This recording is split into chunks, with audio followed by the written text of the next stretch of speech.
দাদা বাইদেউসকল আৰু বন্ধু বান্ধৱীসকল মই এটি দেশপ্ৰেমমূলক কবিতা আবৃত্তি কৰিম। কবিতাৰ শিৰোনাম মোৰ দেশ মহান। কবি হীৰেণ ভট্টাচাৰ্য। মোৰ দেশ মহান হে মোৰ জননী ভাৰতীয়াই, সহস্ৰবাৰ প্ৰণাম তোমাক। তোমাৰ ধৰাতেই প্ৰাণ পাই উঠিছে শত শত বীৰ জোৱানৰ। কত যে যুঁজিছে মহান যোদ্ধাৰ দৰে, সীমান্ত তোমাৰ ৰক্ষাৰ বাবে। শত শত বীৰ জোৱানৰ কেঁচা তেজক প্ৰণিপাত সেই মহান ত্যাগক।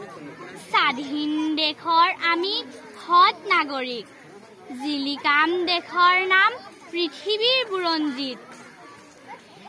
মুকলি বতাহত মুকলি আকাশত নিৰ্মল বতাহত গৌৰৱেৰে উৰিছে তিৰংগাৰ প্ৰতি লহৰত। মোৰ দেশ মোৰ প্ৰাণ ভাৰত মহান, ঘৰে ঘৰে গাইছে আজি তোৰে জয়গান। মহান মহান সংগ্ৰামী বাপুৰ নেতৃত্বত, স্বাধীনতা দিৱসৰ আজি শুভ ক্ষণত শুভকামনা জনালো প্ৰতিজন ভাৰতীয়ক। বন্দে মাতৰম। জয় হিন্দ।